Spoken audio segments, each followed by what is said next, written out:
All right, good afternoon. Today is Wednesday, November 12th, 2025. I'd like to call the Public Services and Facilities Committee meeting to order and acknowledge that the press and the public have been duly notified of the meeting in accordance with the Freedom of Information Act. Citizens' comments? And to start off, I'd like to make a motion that we move the future beach funding discussion with Andrew, I'm sorry, I'm going to butcher your last name. Schumacher, of the Wild Dunes Community Association to the first order of business so that we can speak with Andrew and not make him sit here for the whole meeting. the whole meeting. Second. All right, all in favor? Aye. Aye. Do we want to have Andrew, do you want to come sit up here? Do you want to? I mean, because we just won't be able to hear him. We can move the podium over. I tell you what, Andrew, Or, yeah. come sit here. We'll tighten up so you get on the microphone. And for those watching, the court was in here, so we ended up switching so that we could videotape and. Doing a little bit of shuffling. Yeah. All right, well, Andrew, welcome. Thank you for coming to this meeting. And we really, I've been saying for a long time, we've got this big beach renourishment that we're getting ready to be doing in the north end and the south end of the island. Wild Dunes is obviously a large party in that endeavor, and having considerable amount of beach that's dealing with the erosion issues and then also with the money component of things. So we would love to just have you all at the table in the conversation, discussing specific next steps and eventually the funding portion of things. Yeah. And maybe just to add to that, it looks like we've got an opportunity to potentially accelerate the sand placement into sometime earlier in 2026. So I think this discussion is even more timely. And I don't know, Katie, I think what we had talked about, Andrew, it would be really helpful to hear from you. We're probably talking about some more representation, a little bit more formal from the WDCA that you talked about. I know we've had some conversations about that, getting some kind of maybe an MOU in place on either this renourishment. I don't know how we can address future at this point because I'm not sure any of us have figured that one out yet. But maybe just hear from you sort of how you're and the association are addressing the beach renourishment, your fund, a little bit about it, how it's used, how it's not used, and just so that we can kind of get that out to start some of the conversation. I think a framing of what your association is doing will be very helpful to kind of weave it into what we're doing and hopefully get you much more heavily involved in the whole project. Does that make sense? Yeah, absolutely. Thanks, Scott. Thanks, Katie. Might want to pull the mic a little closer. I've been here about a year now, so this whole beach renourishment is somewhat new to me. Coming from Hilton Head Island for 30 years, the town of Hilton Head took under beach renourishment and did it without any involvement in any of the gated communities. So Wild Dunes' involvement is somewhat new to me. I've certainly been caught up to speed with Douglas, kind of been pressing the issue. We'd love to memorialize agreement sooner than later. And speaking for myself, I haven't presented this to our board of directors, but I think without a doubt our community would be supportive of advancing beach renourishment sooner than later. I went through our summer beach renourishment down in Hilton Head, and if it's communicated properly, the summer community traffic gets through it pretty easily. It saves a lot of money, too. It saves a lot of money, without a doubt. So that's something we'd be definitely supportive. I know a little bit of the history of what Wild Dunes did in the 2008 and 2018 beach renourishment. But here we are 7-8 years later, almost kind of starting from scratch again on kind of formalizing an agreement between WDCA and the city of Isle of Palms on specifically our role and the cost-sharing model. Well, I think in the prior one, too, there were at least 2, maybe 3 other sources of funding that are not at least formally or currently available. So that Yeah, I think there was some funding from some recent hurricanes, a result of maybe Irma and Matthew. I think there was some state money that came from PRT. The resort ponied up some money as well, in addition to WDCA. I don't know where we stand on this current project, if there's any other additional funding sources besides City of the Isle of Palms and what WDCA has. Historically, WDCA, as far as in 2019, they had a 0.5% transfer fee in place for many years that would use to fund various funds within the association to include disaster recovery, beach renourishment, roads, drainage, and infrastructure and capital improvements. In 2018 or 19, there was an amendment to the covenants that increased that transfer fee to 1%. And half of that 1% was specifically dedicated to beach renourishment. So we've been collecting a significant amount of reserves, preparing for this one as well as future ones.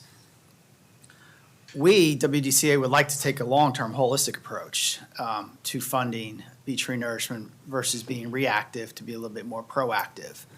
I think that's music to our ears. I mean, ideally, Are I you- mean, we were looking at a 20-year funding plan. Yep. We've kind of carved it back to 10. But ideally, we'd like to look at a long-term funding plan and not be reactive, because these things may ebb and flow as far as shoal management's in between the beach renourishment and/or when it may occur, or some other things that you may be looking at with respect to break walls or other options to keep the sand on the beach longer.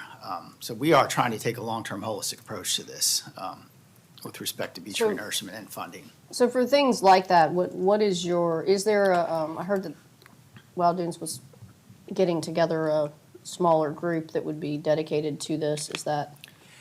Yeah, we are in the process, it hasn't been formalized yet, but the board's in the process of establishing a committee to kind of navigate through beach renourishment, both short-term and long-term, to really garner community support for this current one as well as future ones. That committee has not been formalized yet, there's just been discussions. But ideally, I would like to engage at least one or two board members and/or property owners to put together a small team that works closely with the city on memorializing an agreement for this upcoming project. Okay. And getting back to advancing it, to me, it's all going to come down to communications, as far as communicating to the community, and more really specifically to the short-term rentals and the rental companies that are housing guests in the community when there's beach renourishment going on right in front of their house.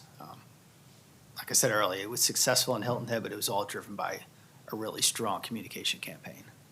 So Andrew, what, I think we could work backwards. Let's say we had a beach renourishment starting date of X, working backwards, what do maybe we put some kind of a framework plan or whatever together. How do we get from point A to point B with the MOU, the funding, the agreement?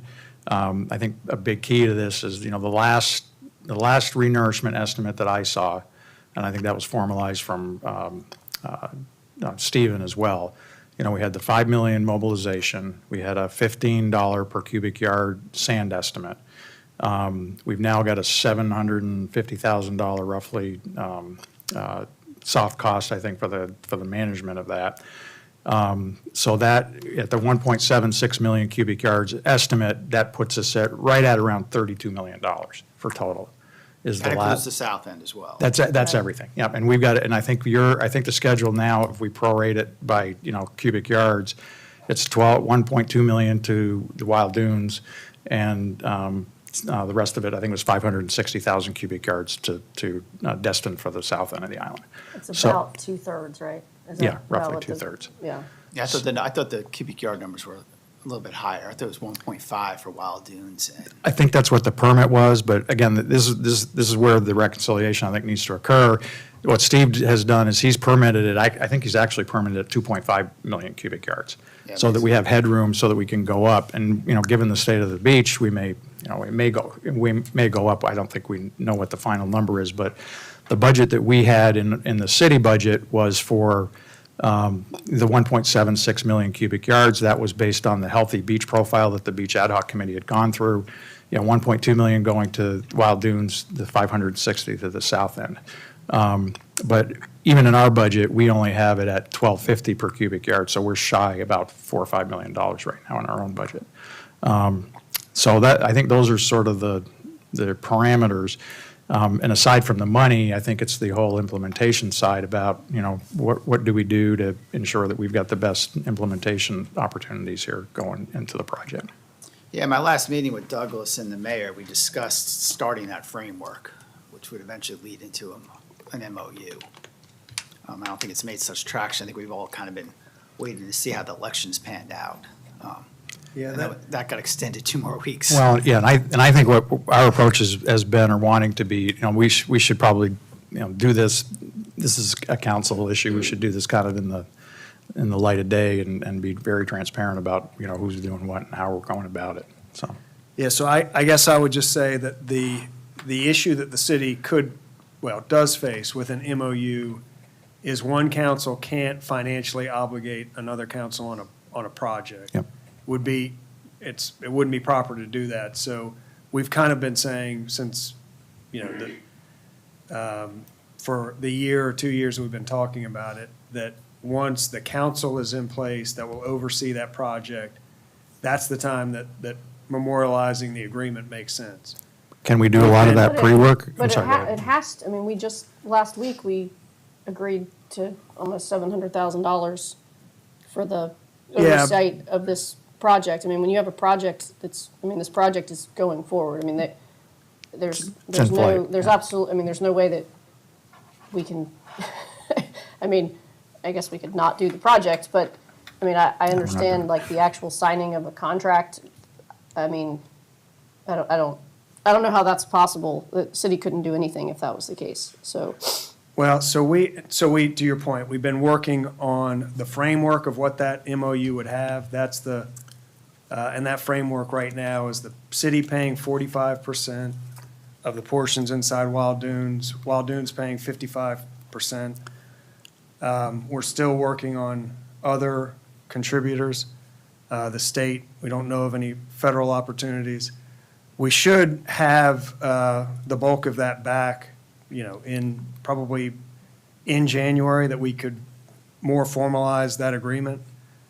And that's been the plan. Yeah, my conversations with Senator Campson sounds like, he went to the PRT, and it looks like we're going to probably get that 1,524. So that's money that's, I think, banked, or going to be banked pretty quickly. And, well, we'll see, but Yeah. until it arrives. But, yeah, I think that, even if we have to wait for the future council, all that legwork, I think we can have those conversations. And what I would suggest is Andrew, we can have special meetings or whatever, but let's try to, nail down what this framework's going to look like. And if we have to wait till the new council, it'll be ready for them to review and present and ready to go. Yeah, and I think Andrew has all of that framework that you're talking about. The percentage breakdowns, the expectations of what their contribution would be, and I think that's what they've been working towards. And is that 45, 55, is that for all costs, or is that for actual sand costs? Like, what's the breakdown on that? We have not dug into those details. Okay. And I think from our perspective, the 45-55 was a good starting point. I mean, we didn't- It's based on just for everybody's information, that's based on a tax contribution, so that seemed to be an equitable starting point, yeah. Right.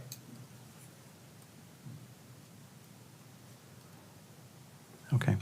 So, Oh, go ahead. I mean, I guess, so, Where do we go from here? right, from today, Yeah. today on. I mean, it's November 12th, so we've got, a month and a half until the new year, more or less. Do you think, from a timing standpoint, that Wild Dunes will have that committee up and running by January, and that would be something that we could? I think that committee will be up and running, but I don't necessarily envision that committee working with ILFP as far as. You're going to be their rep, would be my I guess. think myself and probably 2 other Okay. community board members, or the board may designate a property owner. So I would envision at least 3 people from Wild Dunes to seat at the table. Well, maybe, Okay. maybe we should put some meeting on the calendar just as a placeholder between now and the end of November even, to just start furthering those conversations. Would you be okay with that? Yeah, absolutely. Yeah. Because, yeah, I mean, I just feel like we need to the more that we can talk and communicate, and, I mean, so far, the city has made all the decisions of, what we're doing on the beach, and, we just retained CSE, we're talking, you guys are talking about, potentially shelling out, A lot of money. A lot of money. almost half the project. It feels very awkward to me for the city to be sitting here making these decisions and, hiring the firm that's going to be doing the work that, and y'all have such a huge, monetary stake in it. I just feel like we need to be, Closer together. yeah. Can I ask one other question? So the future, we've got and actually, I think we've got a thing on the agenda tonight you've seen the Foth Olson report, I think? have. And we've got the Coastal Science Group, they're working on some things as well. But one of the things on our agenda tonight is we're looking at taking that, the Foth Olson options, and I think some of the things that Steve Trainum have suggested, and taking that to another level where, let's look at, Foth Olson gave us a whole new view of what the possible is, I think, and I think, Coastal Science has been giving us, they are more on the tactical side and have been trying to keep it together until the renourishment. But there are a ton of options that I think both can offer. And I think what we're looking at tonight is maybe having, and Douglas, I don't know what the number, you said the number ended up coming way down, but maybe having those two go out in a quick study, not a study, but actually a quick, put their framework together. What would these options look like for, say, doing something with Breach Inlet on a dredge or a redirection or whatever? What would it take to do the break walls up at Wild Dunes in the south? What would it take for this, the sand trap, or all of these options, and come back to us and say, this is what the potential cost would be. This is the timeline. This is the regulatory hurdles. These are the approvals you'd need. These are, giving us those options. But that would go to more of the, we need sand on the beach now, but that would go to those long-term solutions. And is that something you'd be interested in participating in? Yeah, absolutely, because Okay. what you're talking about, not the coming beach The long renourishment, term. but look This- at, yeah, look but I at some wanna- of these yeah, ideas If we don't post. try to get in front of it, the next one, yeah. And some of it, I think, could be somewhat parallel, not necessarily, waiting for the upcoming beach renourishment to be over, but I think, especially like the sand trap theory, could be done somewhat in conjunction with the work that we're planning to start, Or the shoal management. as soon as possible, so. Yeah, the sand trap is kind of an accelerated shoal management, from Yeah. my understanding, doing it a year or Yeah. two before the shoal develops. Well, and it will, by just the virtue of the fact that we have permit requests in for the major project, any of these future things will happen some point, to what degree is questionable, but some point after the major renourishment. Wouldn't happen together. I just don't think the timing would. The implementation. Well, the actual implementation, maybe not, but the planning of it Yes, could planning the- happen at this, Yeah. Should start kind of. yeah. I mean, we're here where we are now because we didn't have standing permits. And, we could have, again, hindsight's 20/20, but if we had kind of gone the Hilton Head route, they're already working on their permits for the next renourishment. So, I think the message is we need sand on the beach now because of the crisis going on at both ends of the island. But there's nothing that, if we want to get proactive, we better start now on all those other, I wouldn't want to wait until after the renourishment to go start any of these efforts. I think we got to try to get them in the queue so that they're ready for the next one. Right, the planning, yes, Yeah. I understand that now. Yeah. Yeah, and certainly looking at some of these options, I've got to get a better feel for what these break walls are. Yeah. And what are these kind of even going to be impact they palatable? have Yeah. To the beach, Yeah. as far as from a Exactly. recreational use. I mean, that's something if that's ever a road that we're thinking of going down, I mean, I think we all need to literally go stand on the beach and see what someone needs to show us in real time and Yeah, I've on seen our them. beach where they would be, what they would actually look like. I mean, that's, Yeah, I've seen them firsthand in Hilton Head. Did you go to the park or? I did, Yeah. but they're on the heel of the island. They're not necessarily on the ocean side where most of the recreational use Yeah, that probably wouldn't fly here. Yeah, Right. That makes sense. Yeah. Well, I mean, but, some of my questions are is, how far out can they be? Because it is the low country and, I mean, it stays waist deep for, what, a mile? I mean, could they be far enough out that people could still swim, and use the ocean, or are they right up against at, low tide? Like, I have a lot of questions about stuff like that. But at the same time, right now, nobody's swimming in front of Ocean Club. At least I hope they're not. So, those are the kind of conversations, the hard conversations that we're gonna have to have. Where is the city on the permitting and the likelihood of doing a spring or summer renourishment project? Well, all I know is the permits got submitted, September the 18th, and they're starting to go through the 18th, 19th, and they're starting to go through the March, and I don't know where they are at this point. Right, The they're out government- on public government's notice back. now. The government's up and Yeah. running, right? So Yeah. that's one of the things we were waiting on, I know. So- Wasn't there some confusion on the comment dates or something on some of that stuff? Yeah, the two agencies, well, each of the agencies has a different window. They're also referencing other folks' windows, so there is some inconsistencies on the deadline for having comments in. That's completely handled by those agencies. We've made them aware that, hey, your date doesn't line up with the other's date.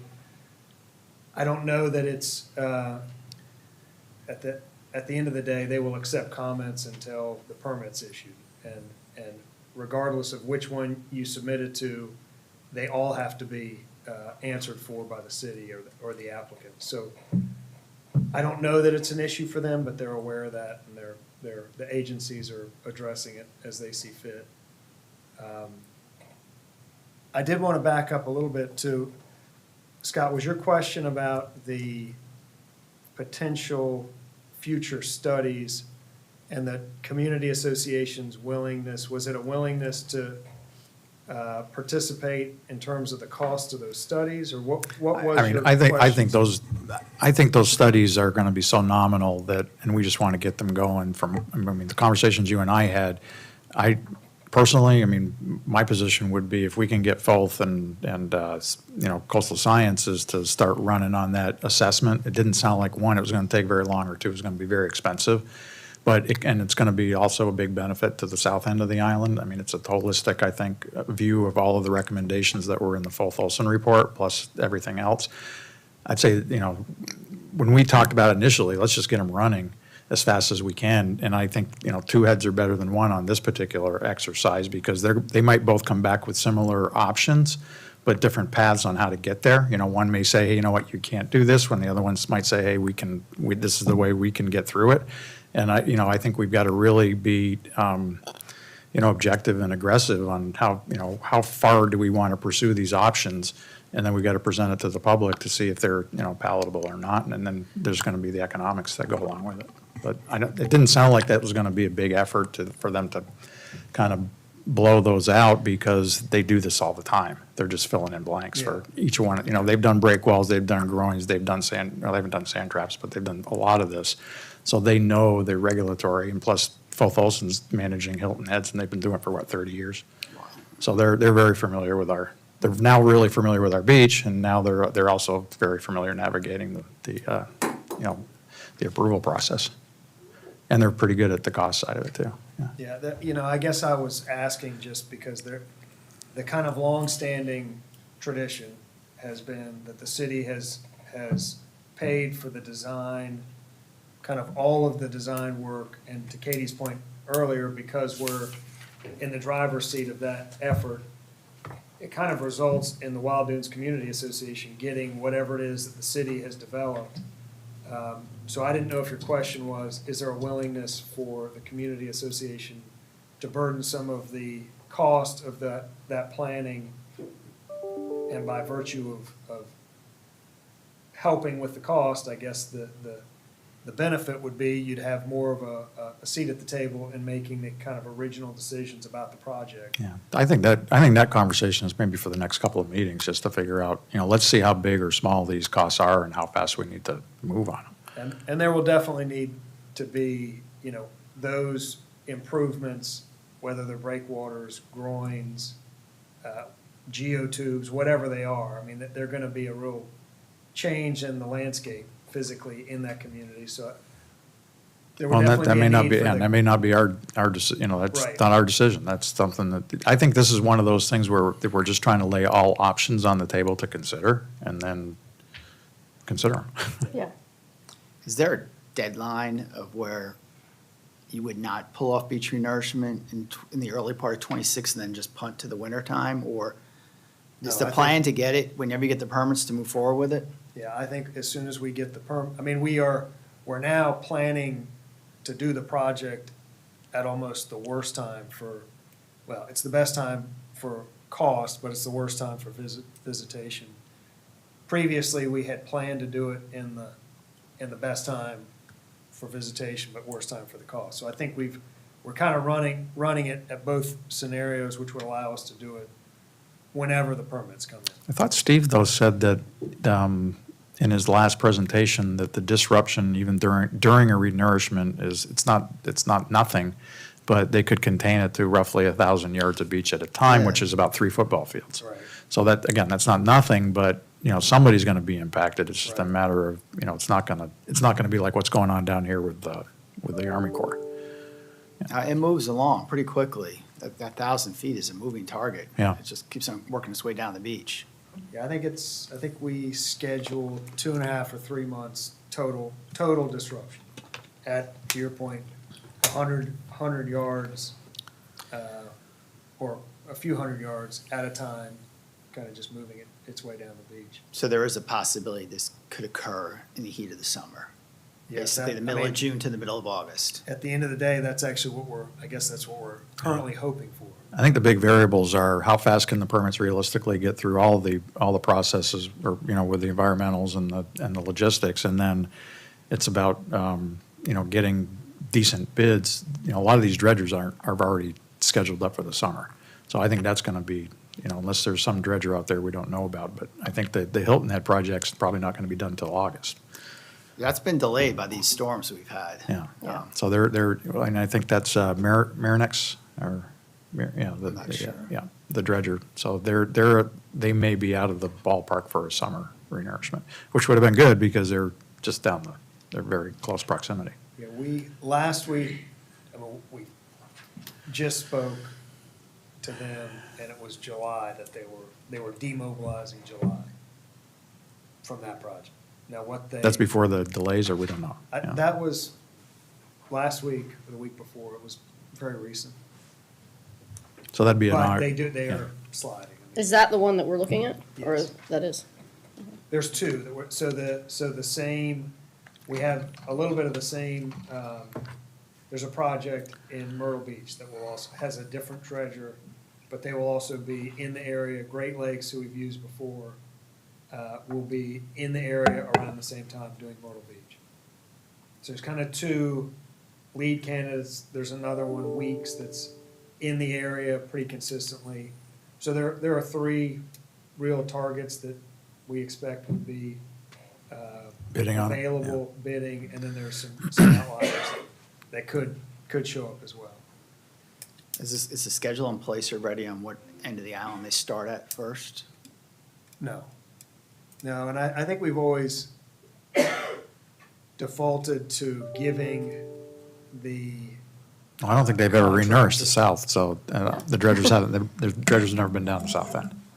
I don't but believe. he's saying, has the contract drawn up to say it's gonna go to Wild Dunes first Oh, or I the don't south know, end yeah. first? But we've always had allowed the flexibility for the contractor to let them do it the most cost-effective way to have the best bid back for us. So I think we would leave it that way. Or we wouldn't tell them, you have to do it, in this order, start here, in there. But we would know that. I mean, that would, part of reviewing the bid, we would see how they laid out the schedule, what their work plan was. That would be part of working with the contractor once they've been identified. I can't find one, but were there any formal agreements for the 18 or No. 2008 No, renourishment project between the two entities? No, there was basically an escrow agreement that we held the money, but there wasn't like an MOU. And Andrew, have you seen I've got the allocations on all that, how that worked. Have you seen that? The 4555? No, the prior ones. The prior, As far as cost sharing? Yeah. Yeah, I have that. Okay. Yes. So, next step we get would something on the be, schedule? Schedule, Yeah. Schedule another get-together and talk about MOUs or processes? Yeah, just let me know, Get- and I can okay. reach out to my chair, just discuss who wants to be a seat at the table for Wild Dunes, in addition to myself. what are we thinking, January?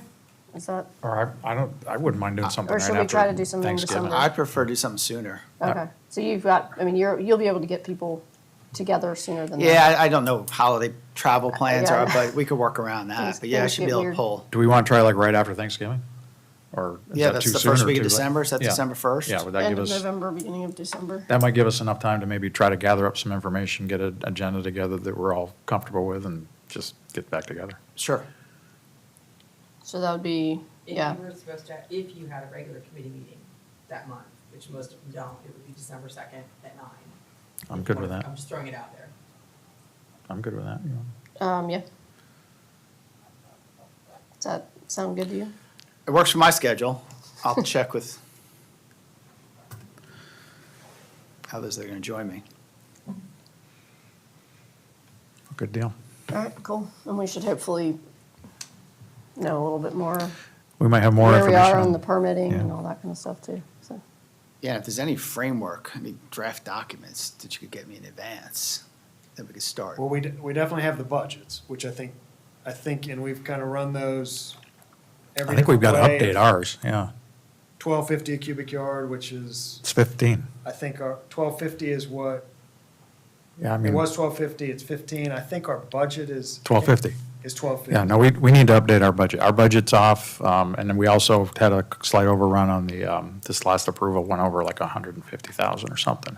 But the other thing I think we got to bake in on our side is how much are we going to be throwing at emergency between now and, say, next July, too? Because that's going to impact our fund balance. I saw something in the packet that shows our beach fund going negative 5 million tonight or something, which you can't have negative balances, but we gotta figure out our side of it. And we have not got an updated number in ours. So we've run it at 1250, we've done it at the different volumes, we've done it at the different costs. But we have always maintained Wild Dunes paying 55% of the portion that's within Wild Dunes, city paying 45% of that percentage. I think we've now broken the mobilization down based on percentage of sand going to which end. We do have a shared section between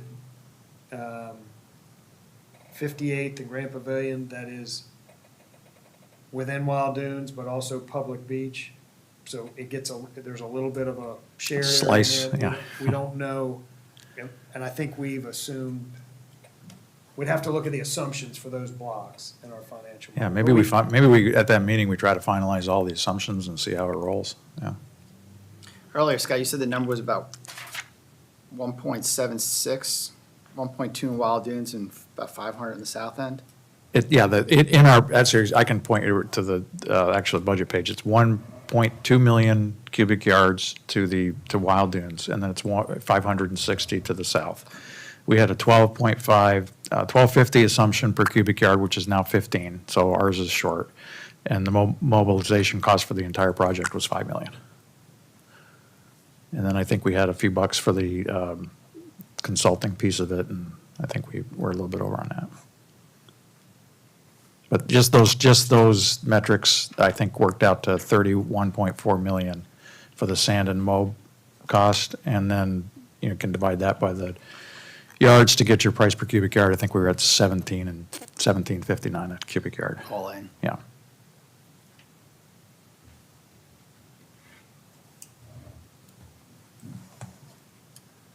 Anything else? I don't, at the moment. I'm sure I'll have a lot more when we start Thanks for coming. taking a I know. dive into this. Thank you. Yes, this is great. So we're tentatively going to target December 2nd at 9 a.m.? Okay. If I don't have availability that day, just flexibility throughout that week? Okay. We'll make time. Okay. Or I will, anyway. I'm sure Katie would. Yeah.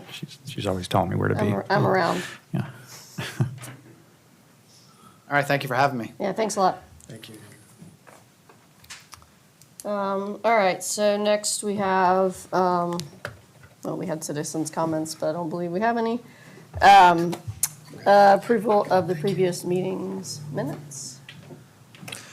Motion to approve? Second? All in favor? Aye. Aye. Motion passes. Marina tenants' comments. I do not see marina tenants. Presentations, none. Old business, discussion of the next steps regarding the marina parking lot. And we have some prices in there. And this is based on 70,000 square feet.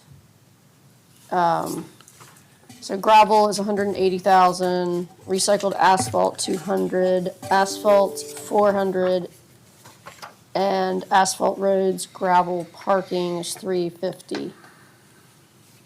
So is that, when we say gravel, is that more or less what's down there, or is it any kind of improvement on the gravel that's there, or is it? It could be just about any type of gravel. I mean, Oh, really? if we wanted granite, it would be similar. What we have is, I guess we call it ROC. There's a little bit, you'll see a little bit of an additional upcharge for the recycled asphalt, but they're all kind of in that area of cost. And so what is recycled asphalt? Is that literally just crushed up old asphalt? Yep, that's what's in the employee lot. Okay, The restaurant they've said that it's much better than what's in the other lot. They found that to be kind of a happy medium between the two. The recycled? The recycled, Okay. yeah, it's much less dust. It kind of binds together with the asphalt. Apparently, the first go-round was better than the second go-round. We did it once. I think they really liked it. It got redone after our drainage project. Seems like it maybe has more dirt in it than the first group. So I think it's a kind of a middle of the road type option. and that 70,000 square feet, is that the whole purple area, or is that? Yes, that's the Okay. entire. Everything? It actually also goes to the buffer. So it's actually more than the purple area. It's the purple area plus the section up to the gray that's right up to the buffer. So it includes the city's portion as well. Oh, okay. And also the angled parking also, or is that the trailer parking? Or is that Yes, I'm already- sorry, yes, that that part already- as well. It's kind of everything north of the boat ramp. Okay, From the marina, from the Islander landscaping all the way to the edge of the buffer. okay. And like, if we went with the gravel, or the recycled asphalt or whatever, I mean, would we be doing any actual like concrete? Because I think on the edge closest to Intercoastal, there is currently concrete there, I think. Like, does this include any sort of edging? No, No. does not. And I guess I would just say, so it doesn't include edging, it does not include any drainage if we wanted to add pipes, and it doesn't include any engineering. So But we That- don't need that if we don't go hard surface, that's correct. we don't need engineering. Right. So I would say the asphalt and potentially the asphalt road plus gravel, we would need to adjust up some amount, but we don't, I think if we were to go gravel or recycled asphalt, they're probably pretty close, but the other two would need to adjust up some amount that we could we're kind of taking a guess at what that would be, but it would go up from there. When's the last time anything like this was done down there?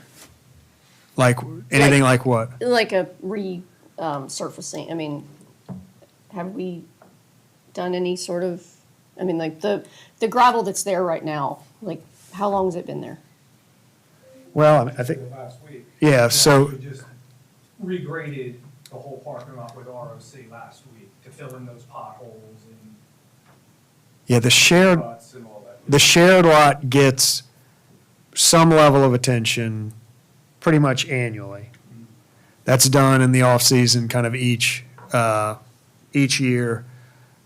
The employee lot has now been done, I think it's been redone twice, so it's been done a total of 3 times in the last, well, since But the Islanders. Like what we been there. did last week, what did that cost us? 10 Well, yards- Robert did it all, so it Yeah, did. yeah, so we put down 10 yards of ROC, the same material that was there. But we also took the machine and dug up the potholes this time, because even if you put ROC over the potholes, they just resurface again. Right. So ROC tends to roll, that's the problem. When that gets wet, you will have those pockets and ruts and potholes, whereas the recycled asphalt stays pretty much flat in volumes. So, I mean, you spent something, well, I mean, you had, Yeah, I think it was like $600 in, oh, in wow, material. that's it, okay. So, I mean, Yeah. But Robert would not be able to do Right. this All of work. this, right. Yeah, so the little kind of, what I would call Band-Aiding, we do in-house, but if we were to do a wholesale kind of reconfiguration, we'd want to, but that's what I'm saying, like, when's the last time, or have we ever spent like considerable money and had this really done?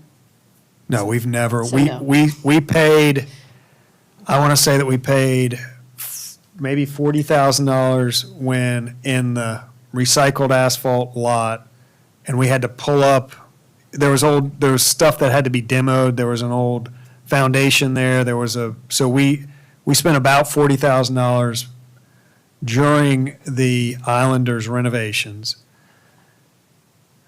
But since that time, we have only just done kind of grading in the shared lot periodically for very inexpensive. Robert's done it just for the cost of materials, but never a wholesale thing since we've had it, really. And this 200,000 would include, like, if there is anything that needs to be removed, or, I mean, would it be a more substantial, like, getting it graded and flat and then adding? It would be, so the $200,000 option, that's recycled asphalt, is the one that's 200. It would be making that entire surface look like the employee lot. So it would be flat, it would be graded, it would all be, but it would not be curbing. When you look at Klein's picture, you see kind of islands. If Target were to be doing this project, the islands would have a curb around them. Right. Inside the islands would be landscaped with mulch. Wouldn't be any of that. What we're talking about would be kind of wall-to-wall, whatever the material chosen, with just, but it would be continuous up until the limits, so if we had a green space, it obviously would be, it'd be kept out of that space. But it's not it's just kind of wall-to-wall surfacing. And it's painted lines. Say again? Just painted lines. Not even painted lines. They don't want, it would look literally exactly like the employee lot. Probably some parking stops at key locations. Something to designate the parking. Yep, Yeah. but probably even minimal of those to give, and we would not, if we were to do this, we would give the purple area to the Have restaurant them do and say, you guys, Right. use it as you see fit.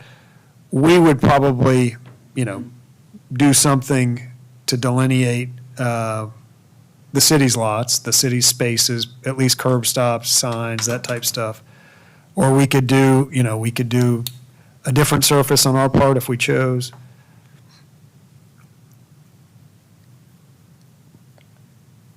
Does the restaurant have a preference?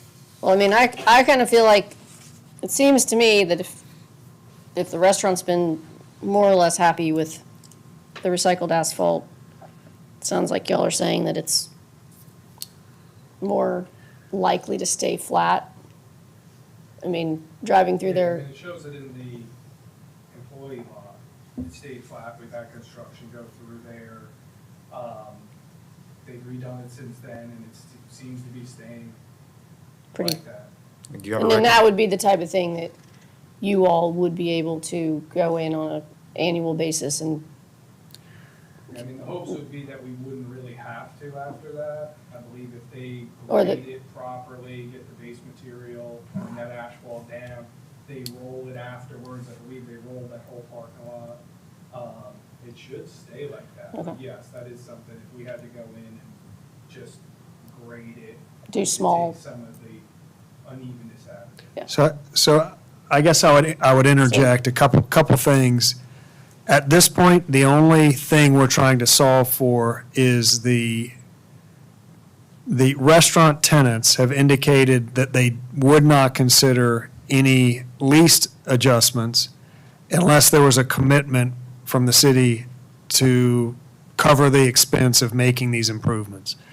So kind of step one is for you all to look at the range of costs that we could accept and then make a recommendation as to whether or not you think that the city paying the full amount warrants the gain that would be gained by doing the lease amendments to get the space, to get the two spaces separated.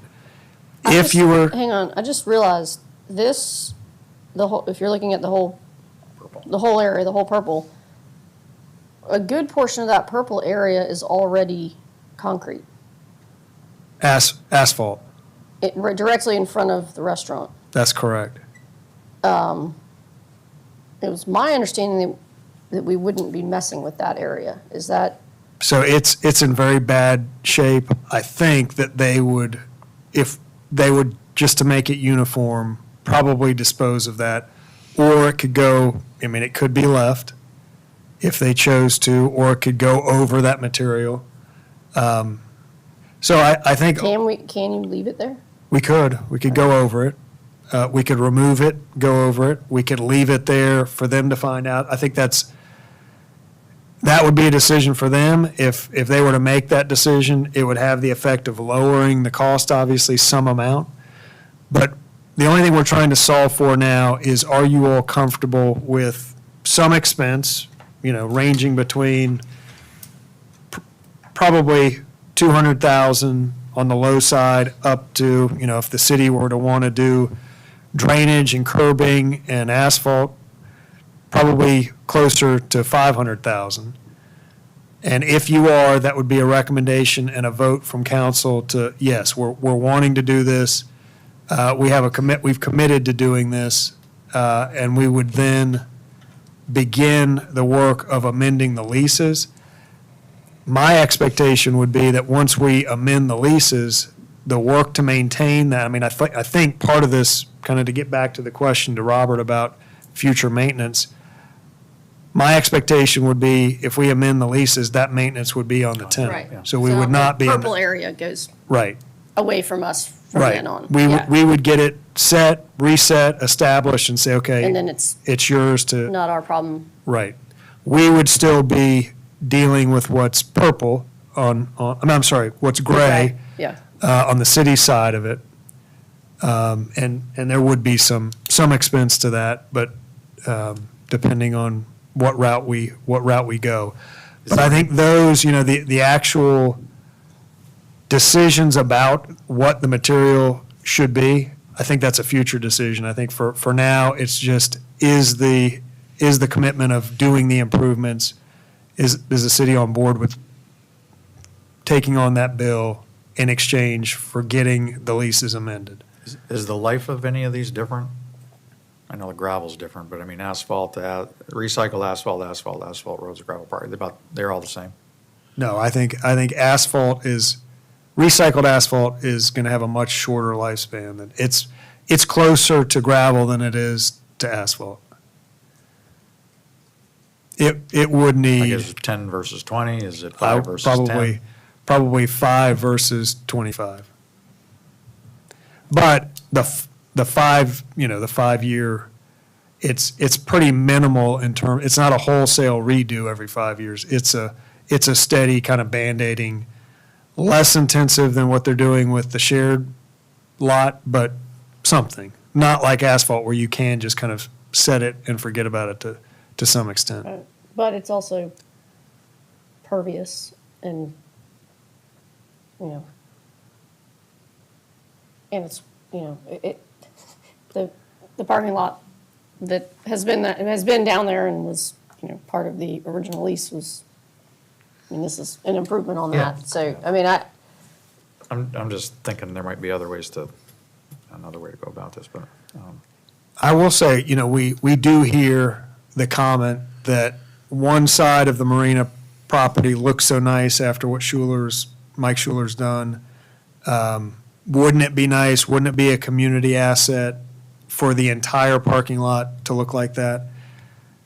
I think the counterpoint to that would be, 70% is under lease, you're not going to get any additional revenue if it's nice or if it's not nice. So you would be making that investment, as the landlord, knowing you're not getting any additional rent. You're just improving the facility for the community benefit, for aesthetics. It's I a guess nicer. that's where I've been coming from this whole time on this parking lot that I always talk about, that, like, it looks nice. Like, there is a way of doing it with, The Schuler lot? no, the one up, the soccer fields up in Allendale. Oh, yeah. Like, it looks very finished and nice and manicured. It looks good, and it looks like it's supposed to be like that. It doesn't look like this is just some gravel that we've thrown down and hope for the best. So that's kind of what I was thinking, is that if we could go with gravel but have it, and I mean, maybe the answer is that the restaurant, we put in, gravel and, we grade it and we do all of that. And then, because I think the restaurant does want to have control over how they configure it and where they put, so they're not going to want to put in islands and curbing and whatever. And so let them do that part with their side. And then for our space to make it, gravel, but make it an elevated gravel. Like, that's kind of my vision. And I think that from a cost stance, I think it's going to be reasonable, and then it's also less maintenance.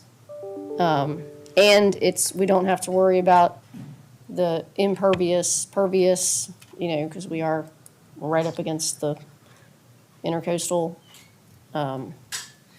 okay, tell me again. Then you don't, so then what you did- don't have to get you don't have to do permitting and drainage and, Yeah, I think from my just personal opinion, I do think what you're describing, probably the difference there is curbing and a band that Around keeps the the edge, gravel yeah. around the edges.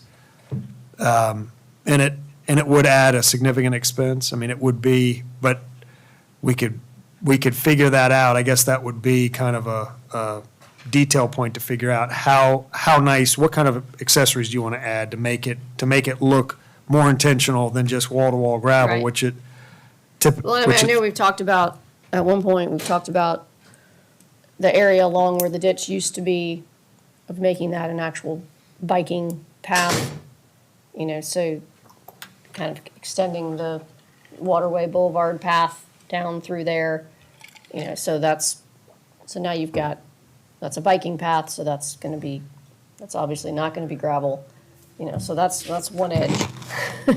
And then there's already some edging along the intercoastal side, so I don't feel like there'd be a ton, but there's obviously gonna be some concrete, asphalt, whatever, that's forming, that's gonna have to go in there, that's probably is more expensive than just right. laying gravel. Yeah, natural, I mean, part of this plan creates a green space, so that Right. would be a natural Edge. edge to Yeah. create. You've got the buffer edge that you would create that's in the old ditch.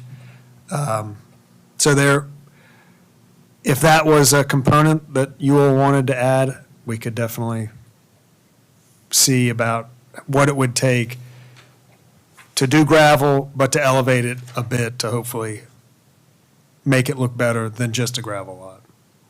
Yeah, I mean, that's what I would like to see. I mean, you know, we spent a lot of money on that dock and the walkway and, you know, and we've, you know, I feel like we gotta finish it. And, you know, I So is think, that an option we need them to, can you get that option for us for the next meeting or something, or? We can do whatever you like. I guess I would say I'd that, also like to confirm with the restaurant whether they want us, what they want us to do with that concrete or whatever the hard surface the that's old not there. asphalt. Because I had thought that part was excluded. I thought so too, yeah. From the 70,000? I drove through there the other day and it, you know, there are some potholes, but it's not, you know, And that wasn't part of the original back and forth, was it? I don't think so. I mean, it's part of the. What do you mean back and forth? It's part of the, The whole. well, it's they part of had their that- space, but it's yeah. not part of the, Wasn't the shared or the other, it wasn't in, It it wasn't in yes. contention, I guess, No. of. It was in the not part square- of the In shared. the square footage calculations. Well, it was because it was exclusively there. So to kind of Right. back up Got to it, got it, yeah. step one, Okay, it was, yeah. let's see what they have legal rights to. And it was that lot plus 100% 50% and then- of yeah. Got it. the shared lot. And that's what got us to the square footages. But Yeah. I'd always thought, and maybe I was wrong, but that they were kind of okay with their piece of it. That- Yeah.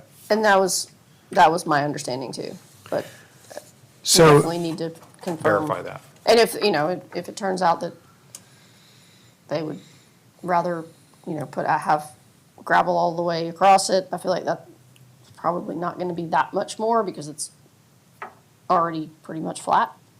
yeah. If we're talking about taking that up, I gotta believe that's gonna be fairly expensive. So would you all be, I don't want to put the horse before the cart and kind of solve for the edging detail, because being that right now, we're just trying to get to a lease agreement. So I think from this standpoint, at this point, if you were to consider, I think, Katie, what you're kind of referencing is probably closest to the asphalt roads with gravel parking, kind of the 350-ish range would be my guess.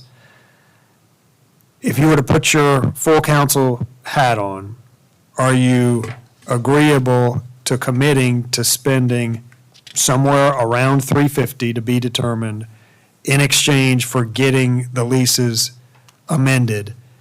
If so, that would be the first step. I mean, I think, in my opinion, yes, because that's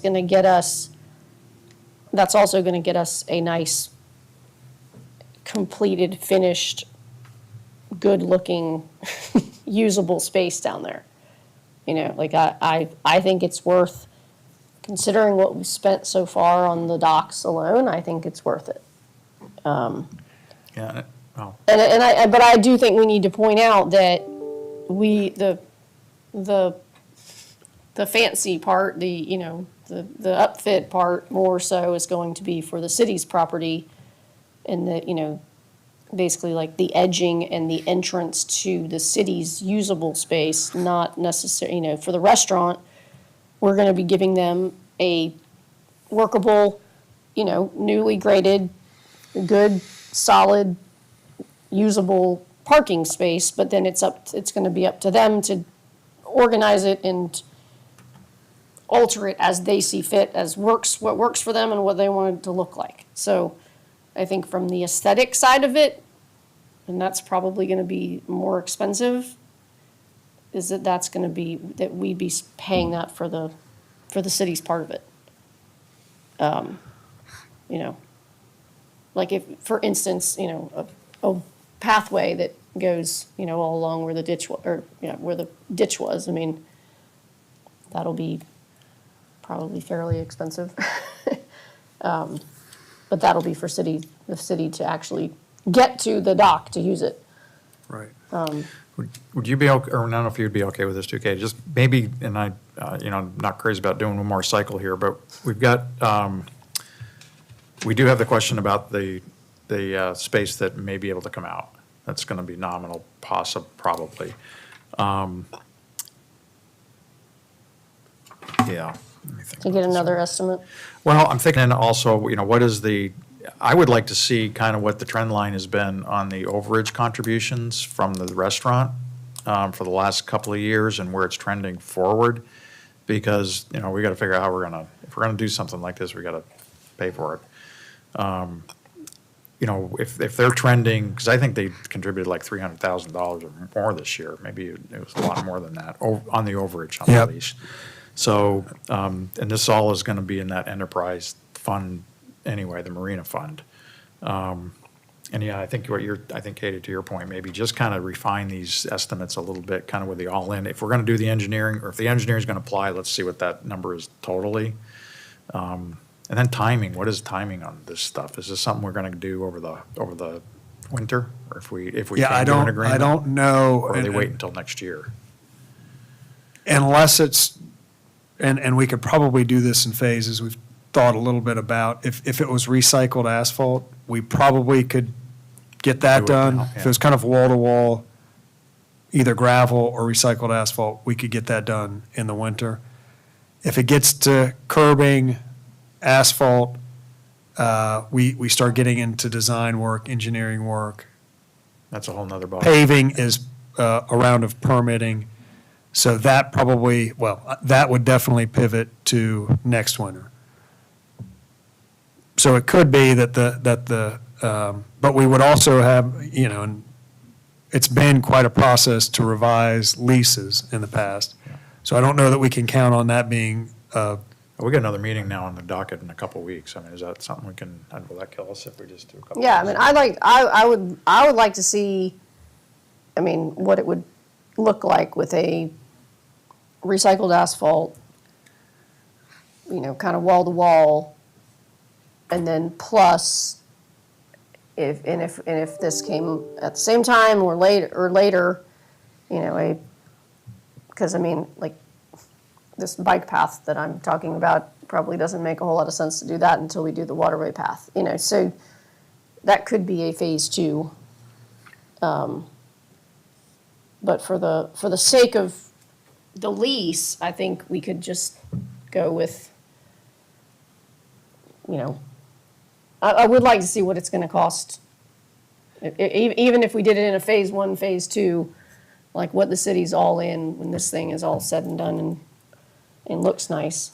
so in terms of cost, add and detract, I think we've talked about adding edging at key points and potentially excluding the area that's the existing asphalt at the parking lot. Yeah, That's it, that would be it in terms of cost I estimates. think I think so, yeah. just And then- refine them and give it so we got an all-in view of the whole thing from start to finish. Yeah. And then a breakdown of the overage trends on their payments. Yeah. Those two items back at your next Yeah. I think, meeting. yeah. And and if we are just doing edging and recycled asphalt, we shouldn't have to do engineering and draining and stuff, right? there will be some engineering. I mean, the person who lays out the parking, the edging will want it in a CAD system that their surveyors can kind of use to lay it all But not out. like a permitting situation. But not a permitting Okay, situation. okay. And I do think that Klein I think he could pretty quickly, if it was just laying out the edging Yeah, where I we feel want like we're pretty close with what we have right here. Yeah. I mean, if the edging is in this shape, I don't think it would be much to have him generate the CAD files to give to the contractor. yeah, All right. yeah, I think that's that's somewhere we can get to by next month. Yes. December yeah, 2nd? Yep, It's gonna be here before we know it. yes. I'm already getting Christmas lists from my children. I'm like, no, not until Thanksgiving. All right, so, that brings us right lovely segue into the Waterway Boulevard project update. Yes, so phase one, which is the golf cart phase, I'm sorry, the golf course phase alone is complete. Phase 1A, which is I think it's 4, maybe 5 private property owners that abut the golf course. That work is all complete with the exception of some landscaping in the new berm. The berm's in place, the stormwater system's all in place. So I think by the end of this week, phases 1 and 1A will be 100% complete. That leaves phase 2 is still yet to come. We are, Thomas and Hutton is still, there's a question in there if we can include a portion of the work for phase 2 that includes an environmental permit in phase 2 or not. And just to kind of remind you, we're trying to get phase 2 completely designed, permitted, and under construction with an effort of having spent enough to be reimbursed by the FEMA grant by All the grant- February. All the grants attached to phase 2 is where. Yeah. That's correct. And it's about $1 million, so that's kind of in our critical path is to get at least $1 million worth of work in place by February. Did we get the extension on the? We have not heard, we are hearing positive, we're hearing positive sounds that it sounds likely, but Positive sound like this. we think we will be successful in that, but we're proceeding as though we won't. If we do get an extension, that will take that time, that'll take that pressure off of us a bit. It would allow us to align and wait for the environmental permit to do that all at once. If we don't get an extension, we're going to be back to kind of now having a phase 2 and probably a phase 2A, which we don't currently have, and 2A would be the last little portion that requires the environmental permit.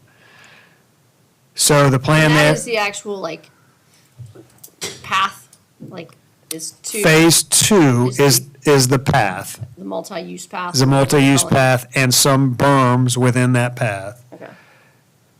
If there had to be a 2A, that would be the outfall that requires the environmental permit. It crosses one of the fairways. That work is actually almost complete through phase 1 had the work under the golf course, but it's sitting there now capped off. So it's capped off on the two ends. When we get that permit, we would uncap it and it would be, and there's a little extension, some work that happens in the marsh that could become phase 2A. That's all planned to happen this winter.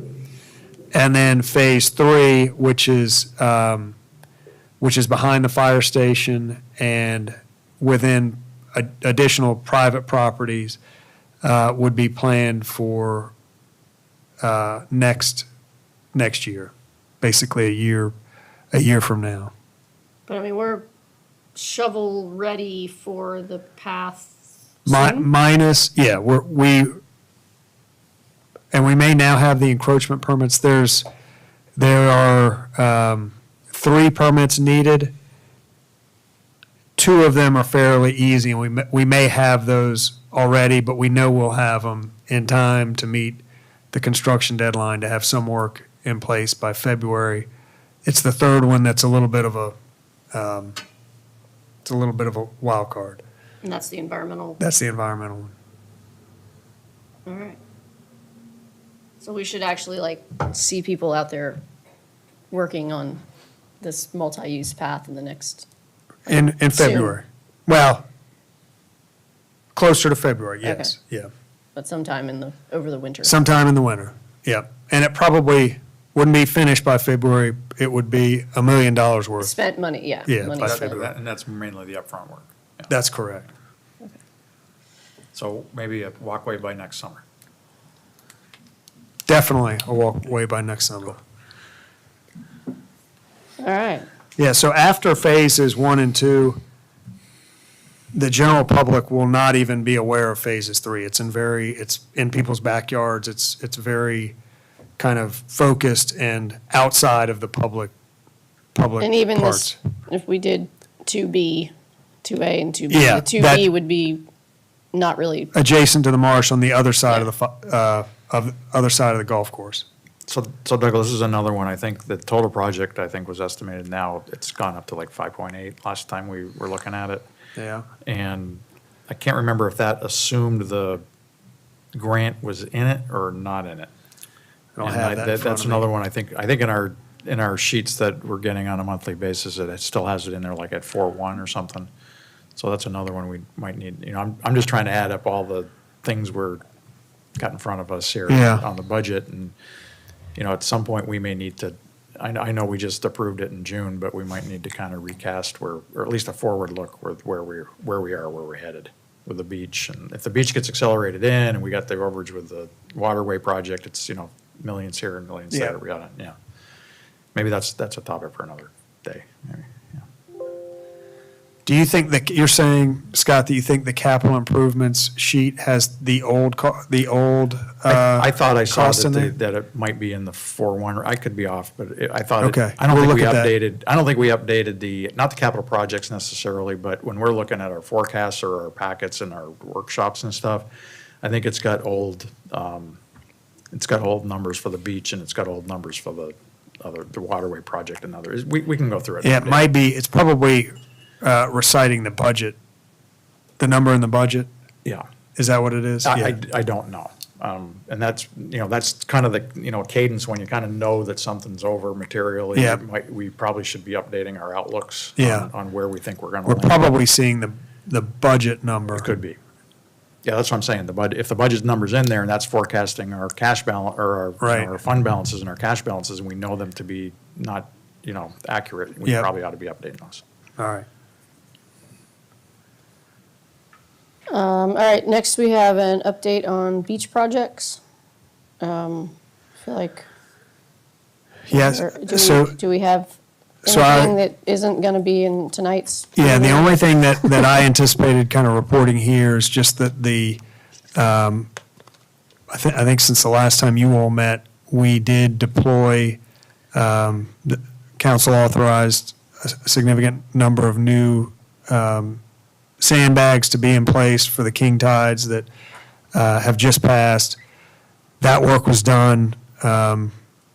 Luckily, the king tides there was very little wind associated with them, so I think we had good luck in what we saw with the king tides.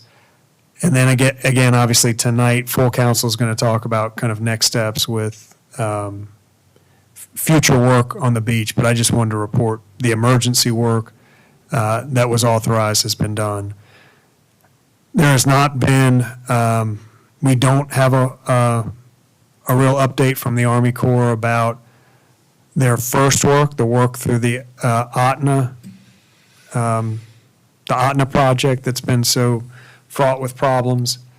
Have noticed that there are vehicles back in place and they appear to be going back to work, but don't have an official update from them on what their status is. It seems to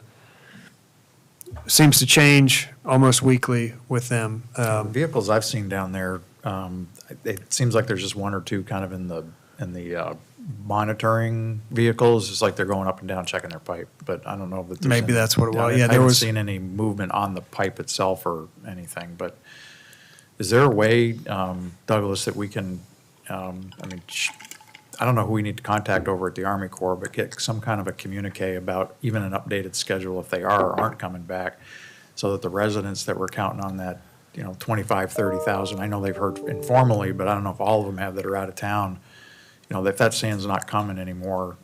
I do notice that a lot of them have sandbagged up, they've fortified their own, some of them have fortified, but I don't know if any of them are still counting on that sand arriving, we just haven't notified them yet. Yeah, I don't, the last we talked to them, they didn't know any more than you Who, know. the Army Corps? Right now, correct. Oh, wow, is that, can I ask you, how come they don't know?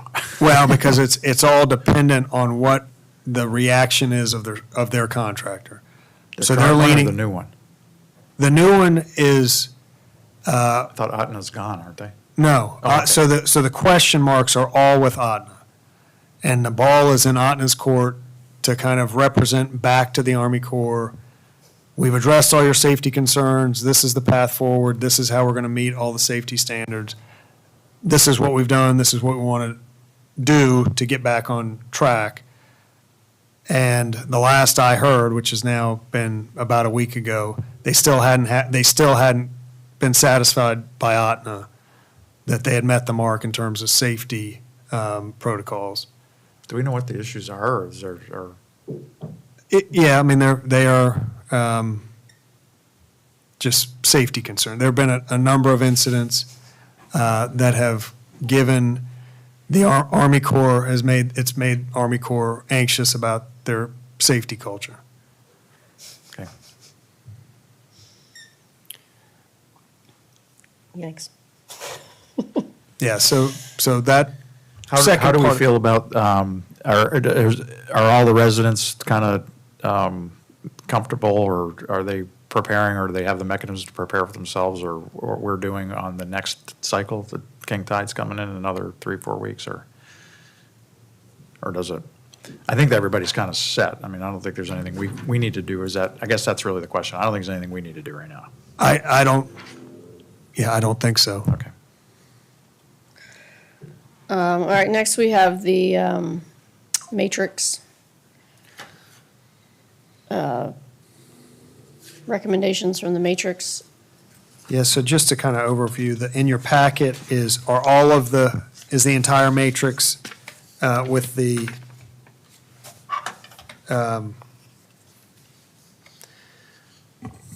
with this committee's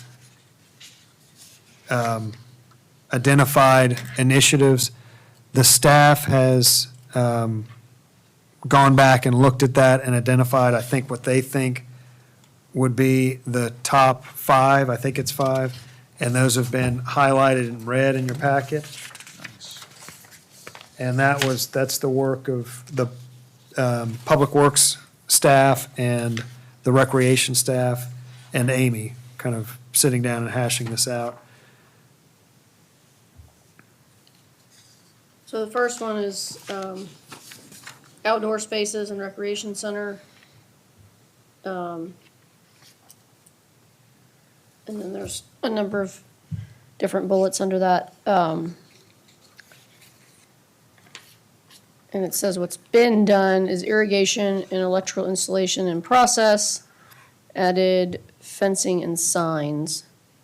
That would be the Carmen R. Bunch Park, the one below that one. Is Oh, okay. there. That's a native, wait, where? Yeah, I think, Katie, the one you're reading is specific to Carmen R. Bunch Park, correct? And I don't Oh, have- okay. Yeah, recreation and Carmen R. Bunch Park. And then native plants and swings, benches, picnic tables, etc. Create a community garden at the recreation center, expand recreation center's outdoor shelter. Explore options providing expanded electrical grid throughout the rec center to support large community events and athletics, and then create Wi-Fi hotspot at the recreation center and its surrounding property. Those are some good ones. So of those, And if you all are going to talk, what, come over here, pull a chair up and share a mic. do we have actionable items there that we could get moving on, that we could do? So the main recommendations for the rec department would be to upgrade the outdoor shelter because of use. We have fitness classes there 4 to 5 days a week. The farmer's market utilizes it June through October, but it's not limited to those events. We have events in March, April, more events in October. And we're just using it a lot more now than we have been when it was built. So just upgrading it for the fitness, for the community who use it probably almost every Saturday for birthday parties and whatnot. For the Wi-Fi for the outdoor, that's So kind of, making it bigger. so I don't have exact plans. It's kind of one of those things that you all would, Conceptual? yes, say if that is something that we'd want to go with. I know it's a want and need from us, that we would start looking into that. We're limited in space. I'm not sure if it's something that we can expand. We might be able to expand it a little bit. But design it more functionally for how we're using it now. So I haven't done any of that yet, but that is what we would like to do. And for the outdoor Wi-Fi, it would kind of be the same thing. That would help support all of our events. It would help support those instructors that are having classes outside. It would also support the parents that are coming and working while their kids are in gymnastics or art or whatever classes they're attending. Is that, Carrie, that's not that hard to do now, is it? Is that, or very expensive to expand a hotspot, is it, or is it? I don't think that, I think that's a pretty easy, Yeah, it would seem as though it should. I can tell you that we have struggled to even get it throughout the building. For Really? whatever, yeah, I mean, and I don't know if it's the type of construction, the steel, the concrete, what it is, but, or we've been doing it maybe on a shoestring, and we haven't yeah, maybe we fully. can get another vendor in to take a look at that, because that should not be, either the outside Wi-Fi or the inside Wi-Fi should not be a big deal, and not hugely, I mean, outside Wi-Fi would be phenomenal. I think that would also attract, people could sit there and work and watch their kids. We got work, homework, Yeah. why that- parents are there for other things, or, I mean, we do already have a select few people that come in and work during the day or on weekends while their kids are in classes. I am told in February possibly our bandwidth might be increasing, so we might What do you got for see. do you know what you got for bandwidth out there? I mean, you should be having gigabytes Should I out know what there. it is? We have. I don't know what it is, Is but it with AT&T with the new fiber or the new whatever they ran? No, it's with Segra. It's with Segra, and I think you're linked to. To our you building. guys, yes. Maybe we take a look at that. I mean, that is something that should be a simple, I mean, maybe we really need to take a look Yeah. at options there. Yeah, Is it- it's never been crystal clear to me why, and it does get explained to me by IT people who know obviously a lot more about IT than I do, but why we wouldn't just have, because we struggle to stream in here, we struggle with bandwidth. I mean, I could sit my cell phone out there and put 10 people on my hotspot and it would be great. I mean, this is not complicated. We do not kind of have Comcast or AT&T just come into this building and create a hotspot, kind of like our homes do, and it seems like it works. Maybe we should. Very though. well in our- Yeah, maybe we should, because those are the suppliers and the vendors that know this stuff. If we're going through multiple layers of third parties, I think we might want to reevaluate that. Yeah, we For both our have, bandwidth and our service provision. we have been convinced to not go the route of the standalone account for each building. And so it has this kind of daisy chain together effect. And we did look at it when City Hall had so many problems with our phones. And we did change providers, but it still is a system that's kind of going through, they're all daisy chained together, which seems to me like it is fraught with challenges and problems. It's much Do you all use it for for all what, your internal stuff? for our no, we have, well, we do both, but we are all connected through network drives. Anyway, maybe we can take a look at, if you can find out what your bandwidth is and who your provider is, maybe we could even just put that as a quick agenda item next week. I mean, that rec center Wi-Fi outdoor should be pretty, yeah. Well, and I might say we get the building first. And the building too. So we have Any the of them. building, and currently the guest Wi-Fi is working well. I hear, again, in February, it's going to work better, but most of our rooms for instructors and that type of purpose, it is It's got- working it's much good. better than it was 6 months ago. But our options on the island So- right now are Comcast and AT&T are the two big providers. Maybe we should just invite them in to say, hey, look at our, they'll look at our portfolio and say, look, we can do this and do that for you for X, Y, Z, and it's Well, and AT&T just put all that fiber in it. cable down, so, I mean, or whatever. Yeah, So we I'll had start- proposals They went from, right down Hartnett too, I think. Yes, Yeah. and they made it to my house, so, we have it all for Comcast to do this building.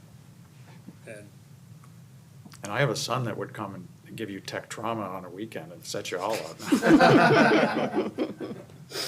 That's what we say every time he comes. So those were my two. Those are great Well, ideas. Those are great. I would Yeah. love to see a, proposal for the outdoor space, or the, Okay, Yeah. so we'll start. what, working the on that. picnic shelter, whatever that is called. And again, we're limited. Hopefully we can expand it. I'm would not you not do, necessarily the would one you that- expand that one, or you would do a second one? I think we should expand that one, just because right now it is in the middle of event space. During soccer games or sports season, they utilize the one side, parents utilize it for I feel like there's scorekeeping more or. space. I feel like there's more space behind it, isn't there? Or is there an oak tree? There's an oak tree to the end of it towards the playground. Yeah. And then there's some other palm trees at the other end, so it's, and then there's irrigation pump and, so there's a little bit of obstacles, There's but it some might be stuff. able to, Yeah, Do I something. feel like the oak tree could be a bit of a problem, but, be a huge problem. Oh,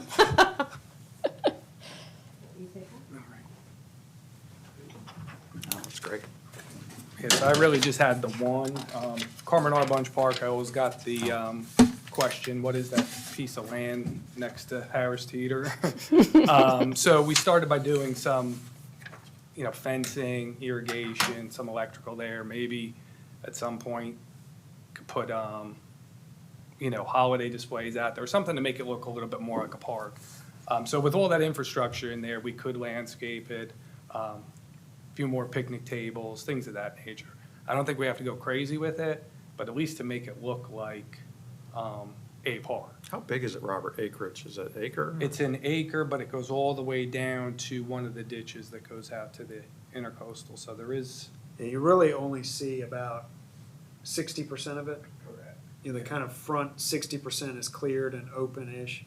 There is probably, it's probably about 40% of the park that you don't see. That's a little bit, I mean, that's always been kind of intentional to keep the buffer. Huge buffer. Yeah, Yeah. keep the buffer from the surrounding neighborhoods.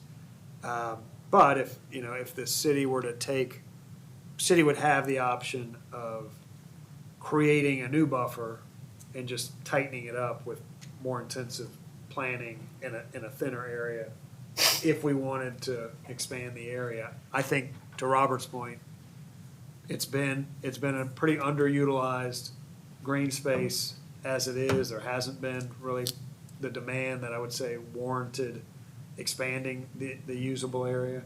But if there were, if demand got there, if we drove demand to it. if that's we wanted- that's kind of my question, is like a Chicken chicken. and the egg a little Yeah, bit. like if we made it nicer and more usable, would people use it? Or are people not using it because it's in kind of a strange spot and it's, basically like the parking lot of the Harris Teeter? Yeah, I think Kerry had a good point, is that, if people are waiting to go to the refuge or whatever, you're waiting to get text for seating. If that park is inviting, you're right there, you could walk over with the kids, that kind of thing. But right now, we're seeing more now. We'll see people bring their dogs over there now. We had to put a way station up. There's the vets clinic is right on the corner there. So they are, but we delineated with the fence, that helped. You got the golf cart path that comes through. I think we've got to do some lighting out there for that golf cart path also, because it's heavily traveled at night. So I think if we improve it, I think people will use it. There's parking in the right of way there, so you could pull off real easily, go to the park.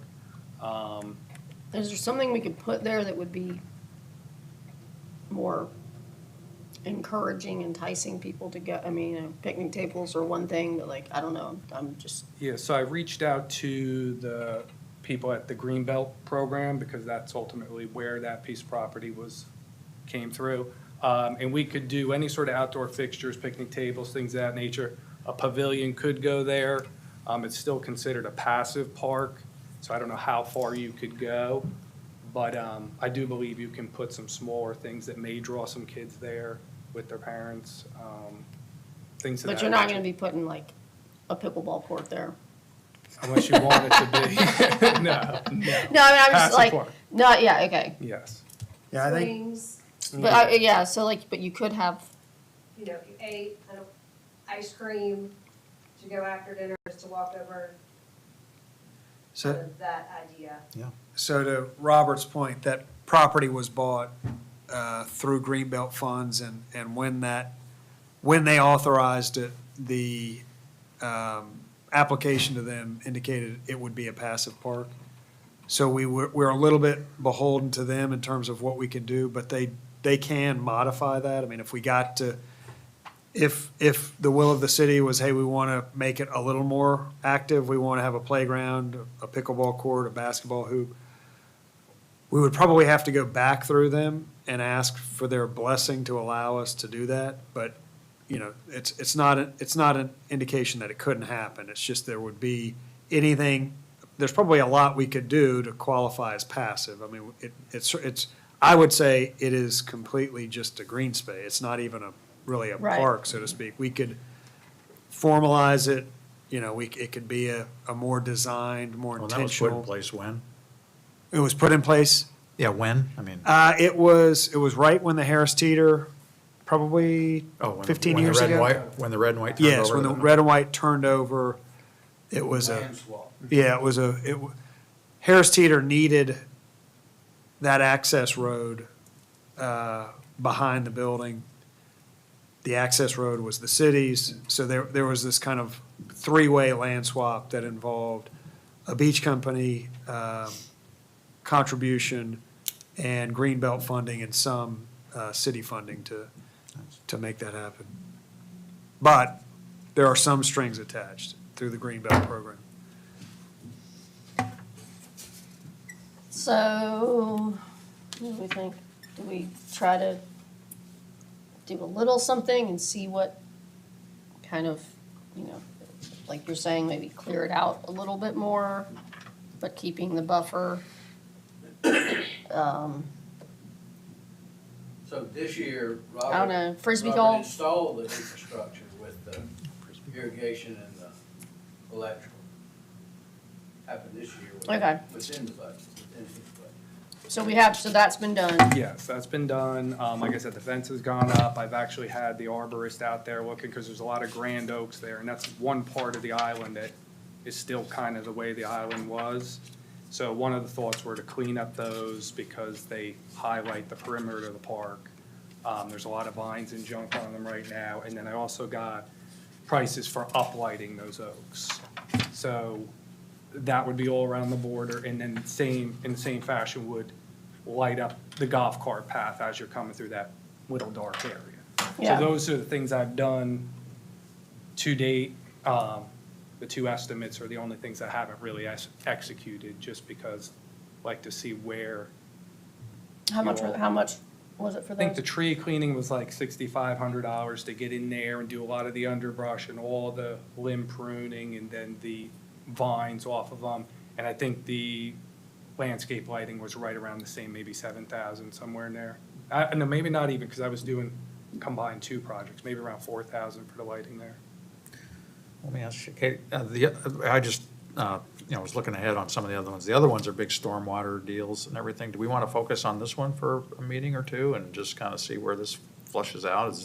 If you got the conceptual on the size, find out what you can do with that, maybe we can find out about the Wi-Fi and then talk about the park a little bit more. I mean, I don't know what you think. Yeah. I mean, from This is what you're saying, we're talking probably $10,000 to Yeah, get just for the those oaks couple cleaned up items that I and, just spoke about, the tree cleaning and then the landscape lighting, and then I guess depending on what we would like to do there for the park, then you would have to just move forward and see what those costs would be. Could you ballpark those maybe, Robert? Yeah, I could for the next meeting. Yeah, just, Okay. I mean. Yeah, I mean, I can come up with a bunch of ideas, see where they go and how much it is, and I can actually reach out maybe again to Greenbelt and then kind of see. Because between the rec center and the park, I mean, those are some pretty aesthetic, could be higher use impact things for people that might not cost a ton of money. and I'd also, I definitely would like to see those oaks maintained and cleaned up, because Yeah. I feel like they're better off, I mean, especially if you're saying they have vines and stuff growing on them, No, I agree. usually not good for them. I could sit there a lot longer when I run around the island. Yeah. Yep, time for a break, yeah. But yeah, the others, I was looking at that too. I mean, that's basically the other red, I mean, we're doing those, right? Yeah, I think we I could mean, change. stormwater is like, phase 4 is moving forward, right? Yes, yeah, so a lot of the stormwater projects are ongoing. Even if you get down to the last two, it's, you know, sealing up the back end of the island, creating berms, that's all stuff that we're looking into currently. Myrtle Ave is one of them. Waterway Boulevard project is ongoing, it's right now doing the same thing, so a lot of stormwater, or if not all of it, is ongoing or in Yeah. the works. Are these things where we might want to take a more aggressive approach to the, grant pursuit on some of these to accelerate some of the big items that we've talked about? I mean, I know, we've talked to the lobbyists. I just, it seems to me like if we can maybe amp up the pursuit. Yeah, And get, stuff the funnel, when Boyd was up there and I was asking about the fire truck the other day and he said, well, here's the form to fill out for the grant request. I thought that was kind of, I was like, well, maybe we need to ask a little for more. I don't know. Well, so part of our limitations, not only of the money, but, there's only kind of the bandwidth to do this particular year with flood barriers, Waterway Boulevard. We have project at 38th and Palm. So we kind of have, and we've been talking internally to kind of keep that cadence, kind of keep the funnel full. We're at a point where we need to identify what our next projects are behind the ones that are about to get implemented. We've talked about prioritizing certain areas that are still inundated with tidal water, a lot like the golf course. So I do think that's the next step, is to identify the next 2 or 3 projects that we want to get under, we're going to prioritize, initiate the design, and start them down the track of designing and permitting. And Is that something, Douglas, that we could, we've got a really capable planning commission. Is that something we can put on their plate to say, go after this and help the prioritization and get through some of the early stages? I mean, I think they've got some bandwidth. Yeah, And maybe we put that on their plate instead of us trying to. well, and I think They're more capable than we are Yeah. at this. to that end, I think the Public Works Department, they have an They know them excellent intimately. windshield view of exactly what is worse than the next, which one is impacting more so than the other. So they have a good barometer for Okay. what the next project should be. But I think it's time to get those teed up and start down Yeah. and to go back to your question, Scott, it's identifying them, kind of conceptualizing them, and then once we start getting budgetary numbers and a concept, that's the point that we could start pursuing Pursue. the grants for each, because we'll have a project, in the pipeline, a benefit, a cost, and It's defined. that's It's what well they can, defined. it's Yeah. defined, and they can start Yep. funding that. But we're really not to a point to have that past the next 2 that are in our pipeline. And if I could just add, I also work off of the Davis and Floyd Drainage Master Plan that we did. So that highlighted a lot of the troubled areas. So some of the projects that we've done in the past were taken straight from there. Yep. In a priority list, so. They did kinda a work good, they did a with good that. job on that. Yeah. Yeah. So I think the next, if we could, and I think we've talked about the next 2 big ones, or the next at least big one that we see, if we could bring those back and we can vet them, through the planning commission or through this committee or full council, to just have kind of buy-in and identifying the next couple, I think that would be a good, next step for the next few months, Okay. to just get Cool. those teed Yeah, up. sounds good. All right, then our last item is discussion of high-rise legislation in South Carolina. It's been a deep rabbit hole for primarily Sean. And just to kind of recap, this is a question that Scott asked, I think, at the last 2 committee meetings about kind of our responsibility when it comes to buildings being inundated by erosion. They're getting salt water interacting with the buildings, they're getting wave action. And we probably aren't at a point to kind of talk openly about if there was to be a legislation enacted by the city. I think we've talked to Mac, and he would advise having those conversations in executive session if you wanted to have conversations about new legislation that could potentially be enacted by the city. The current kind of obvious example of this happening is Ocean Club. Ocean Club has had water up underneath it. And we have gotten comfortable with the owners of Ocean Club and the contractors of Ocean Club that, I guess, a couple of things. First of all, they have an active permit, so we believe we have the authorization to work with them on what we're seeing at that construction site now. We've had those conversations. They have indicated that because it's under construction, because they had a long lead up to that construction, there have been a lot of structural engineers on site. They have significant reporting. I would kind of summarize their position of they feel very confident that it's been gone over with a fine tooth comb, and they're safe and they're in good shape, and they're comfortable as an ownership group. They've also indicated that these reports have been pretty widely circulated, so I don't think there would be an issue with us having those and them providing assurance that from their engineers, what they've seen and what they see the condition of the building is, and providing assurance to us that it is or it will be in good, safe condition when it's all put back together. So we're kind of going down that path already with the contractor and with the ownership. That happens to be, again, because they just happen to have a current building permit in place where inspectors are there, it's an active construction site. Gives us a little bit different window into that project than it would, say, happen at another project. They also are clearly very focused on the condition of the building right now because they're doing a many million-dollar project. If you could kind of think through a different scenario where it's just an old building, maybe it's a 30-year-old building, maybe they don't have a construction project, maybe they're not kind of on top of their maintenance, as on top of their maintenance as this example. That gets into a little bit less clear kind of direction.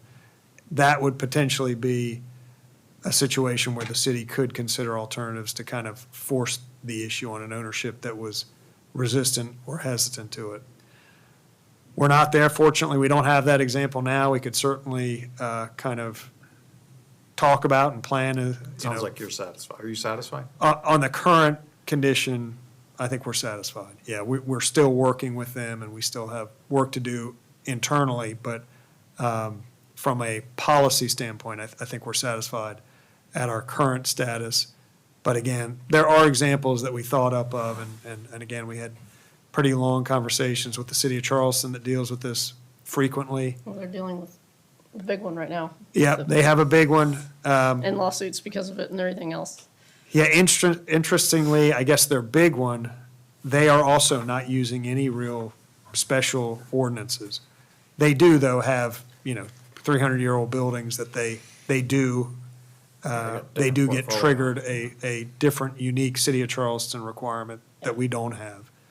So we are a little bit different from a policy standpoint, but the big one that they're dealing with would be dealt with by the same codes that we have as virtue of having the international building codes and the existing building codes that we both share. Both have that same authority under that code. Okay. You good? Yeah. Cool. Good. All right, other than that, the next meeting, we said December 2nd, is that right? Motion to adjourn. Second. All in favor? Aye. 2:49. And we'll see you all in See you in a couple hours. a couple hours.